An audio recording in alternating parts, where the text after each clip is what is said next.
Comfort to the Enemy by the great Elmore Leonard is a continuation of his stories about Carl Webster, the hot kid, who is a federal agent.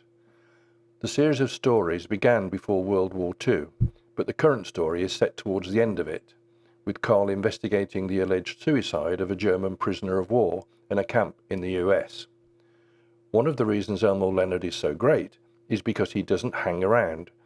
He gives you just enough physical description of locations and people so that you have a general idea of where you are, but he lets the dialogue do the rest. Here's a section where Carl is interviewing a waitress who met the German prisoner of war when he was alive.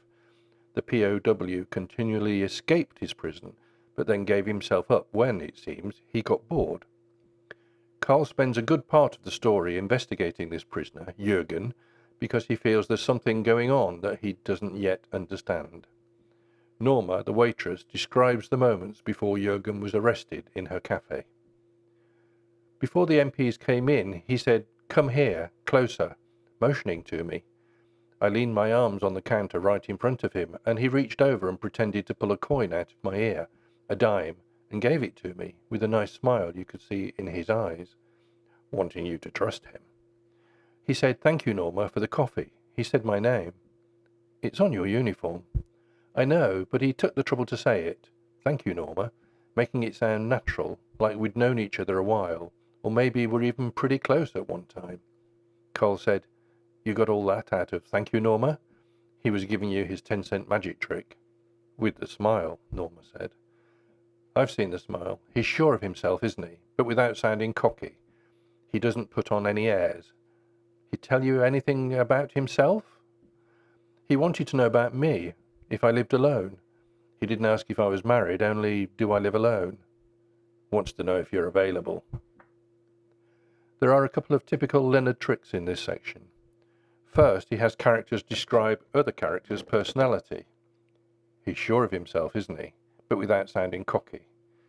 This enables Leonard to create the personality of Jürgen without having always to present it in action, because he's showing Jürgen's impact on others.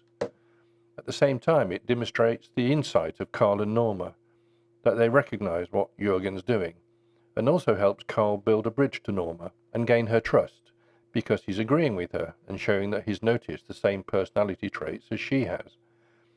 This willingness of his characters to demonstrate empathy in order to build friendship is also evident in two other phrases.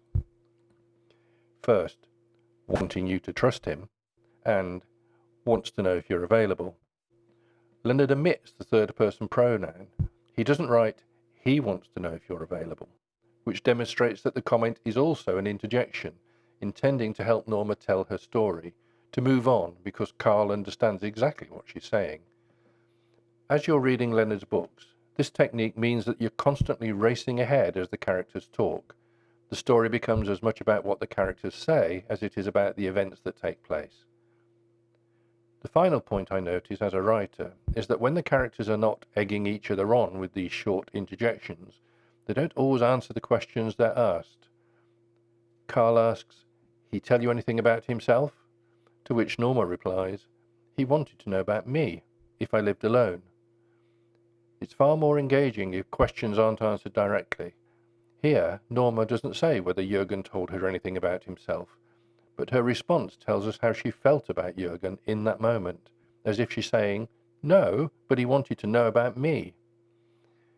In his prose, Leonard constantly moves the conversation on by having characters almost ignore what's been said to them. But what they do in fact say has been prompted somehow by the other speaker. Here's a perfect example. Carl said, "What do you hear from Teddy?" She paused. "You know Teddy, or you know of Teddy?" "The day we met," Carl said, "he had a guy hit me in the gut with a baseball bat. The next day he wanted to hire me. I know Teddy." Instead of answering the question directly, Carl describes the first day he met Teddy. We get characterization, personality, an interesting event, the hit in the gut, and then he says, "I know Teddy." That's why he's the great Elmore Leonard. Thanks for watching. There'll be new videos every Monday. It'd be great if you could subscribe and hit the notification bell to learn when new videos are online, and hit like if you enjoyed it. Thanks again.